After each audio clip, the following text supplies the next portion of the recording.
when he said that I think his point really was that Congress isn't taking this seriously. And this is really a serious problem. I'm going to come up here. You invited me. Well, here's. Let me dish it out to you. I tell you, I've testified in Congress, and I can't tell you how much I would love to have done what he did, and just drip sarcasm off my lips as I'm up there. But this is a fixable problem. Right. Solange, there's 5 things that need to happen. If you're interested, are you interested? Yes, absolutely. I'm very interested. And before you tell them, I just want to point out to the audience, this is exactly why people are so fearful of immigrant, is because it's a lack of knowledge. That's why I wanted you to talk about this in this show, and we're very anxious to hear what you have to say. We need to learn, and then maybe we will change our demeanor of being so fearful of any immigrant, Yeah, well, I can't tell you how many times I have been at public events or the Lions Club or the Rotary Club or some political event and talked to people about the process. Really, people really do believe that you're illegal by choice. Right. And that you're purposely not getting legal. You're saying, I love being illegal. Let me stay that way. Some people think you can actually go to the post office or just file a form and get a magic green card. That's just simply not how it works. Right.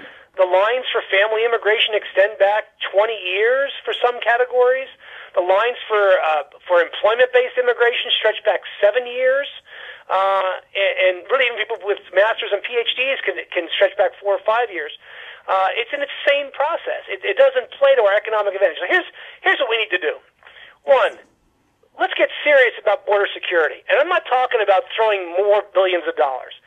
Back in 1996, we were throwing about $800 million at the border.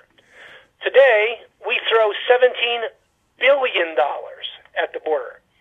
Has it stopped illegal immigration? No, of course not. No, of course it hasn't. And so you have these politicians like John McCain, who just found religion when he had to run for re-election, who says, we need to secure the border first. So my first question to folks that say that is, what do you mean by that? What is your definition of secure the border? Right. Is it $34 billion? Is it $100 billion? Is it nobody, not a single soul comes in undocumented? Is that really your standard? Because if that's the standard, we should know that going in, because that means we will never fix immigration. Right. If that's their standard. And there's no real way to do that. You can never secure the border. They have put all sorts of equipment there, and there's still people going through, Well, sure there is. And there always will be, because people are amazingly inventive, and they're always going to find ways to come when there's no legal method. So the first thing we do is we look at smart enforcement, and we put that with point 2, which is interior enforcement. It's not just about the border. I mean, the border is very, very important. We have to watch the border because that's where security issues first occur. Right. But it's also going after employers who break the law, employers who hire people intentionally knowing they're undocumented. Now, the problem is you really can't go after employers who do this without fairly giving them a chance to hire legal workers, which gets to the third point. You have to have a temporary legal worker program that's effective, that gets the right employee to the right employer at the right time. So the third prong is having an effective temporary worker program that's not impossible to deal with like the one we have today, that makes it virtually incapable of being used by legitimate employers. Fourth, we need to have a legal immigration program that not only recognizes the need for family reunification and accelerates the numbers so that everybody that's in line gets a green card in a reasonable period of time, 3, 4, 5, 6, 7 years at the most, and that the employment-based categories reflect the economics of the U.S. So that when we have low unemployment, we let in more immigrants. When we have higher unemployment, we let in fewer immigrants. That's not how the system works today. So it doesn't account for the economic realities of the country, and it doesn't let employers respond properly and quickly to their own economic needs. And so what do companies do? They outsource the work. They send it abroad because they can't get people here. So that's 4 things. Now, you may have noticed I haven't mentioned that one thing yet. What is that? 800-pound gorilla in the room. And that is, what are we going to do with the 12 million people that are here? Right. That was my next question. Okay, what are we going to do with them? Well, here's the answer. We'll just deport them. No, of course not. What? I was going to say, really? A study came out a few years ago that said it would cost us about somewhere in the neighborhood of $500 billion to deport everybody. Right. Not And they to will mention come back, the economic loss. I mean, that's just the cost. It's just an outrageously high cost. Right. This year, the Obama administration will have deported just over 400,000 people. And do you know how many will come back? Many of those will come back eventually. Here's what I have found in my experience as an immigration lawyer, talking to people on the ground. Clearly, people have left. There's about 1 million people that have left the country, either through deportation or through voluntary departure. You know what they did? And they all left early on in the recession. You know what they did when they got home? The first thing they did? They called their friends back here and said, "Don't come. It's worse here." Right, of course it is. And so people stopped leaving. Right. You know, people.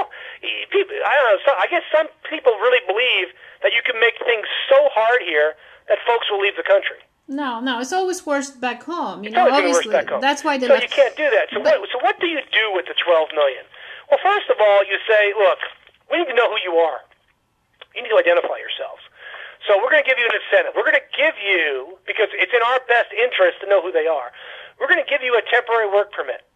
All right? You're going to come forward, you, your family, your dog, bring your Bibles, and we're going to fingerprint you, we're going to photograph you, we're going to put you in our database, and we're going to give you status. We're going to give you lawful, temporary work permission and lawful status in the U.S. Now, that might require them to leave for a day and come back. I mean, there's different ways to work that, but none of it's technically hard to do. Right. And then we say this, look, we would love for you to become a permanent part of America. All right? But you see all these people over here? They're in line. All right? They come first. Right. They're getting their green cards first. And I don't know a single person who's undocumented that wouldn't say, okay, sounds fair to me. Of course. So everybody in line gets a green card first. And all you people that are here undocumented, you're going to be here. You get to stay. You have to come back. You get to stay. You got to pay your taxes. You got to pay a fine. We're going to charge you a fine of $1,000 or $2,000 or whatever it happens to be. And then at the end, in let's say 6 or 7 years, we're going to give you the right at that time to then apply for residence in the United States. Okay? But when people come forward and get fingerprinted, we weed out the criminals. Right. If you have a felony conviction, you're gone. Right. You got 2 misdemeanors, you're gone, because everybody deserves a second chance. Of course. If you have family here, you have a higher priority than if you don't have family here. But we separate out the wheat from the chaff, so to speak. So folks that shouldn't be here are gone. And, you know, it's a whole lot easier at that point, once you've processed the 12 million, there's going to be 1 or 2 million that don't register.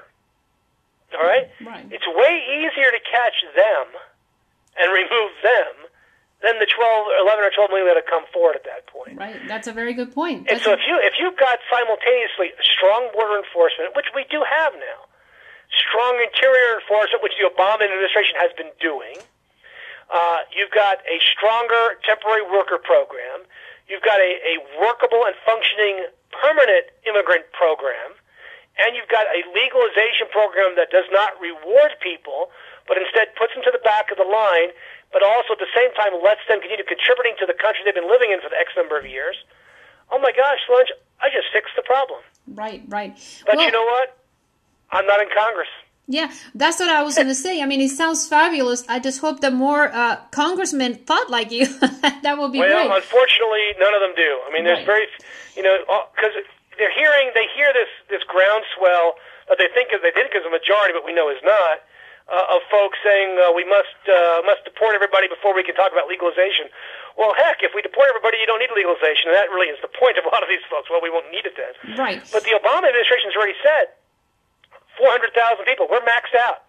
John Morton was on Nancy Grace last week. He said John Morton's head of ICE, Immigration Customs Enforcement. We're maxed out. We physically cannot deport more people. Right. Well, that's my next question to you. Okay, we are in a situation now, Congress is not doing anything, or they're not doing the right thing, I should say. So now asking you directly as an immigration attorney, and you have a client who comes to you and says, look, I don't have my paperwork. I'm here legally. I came in with a tourist visa, let's say. Mm-hmm. And how can I change my immigration status in a realistic way besides having to do, all the crazy things you hear out there, like getting married or, Solange, you can't. That's what people don't understand. Once you're illegal, you got nothing. There is no way to fix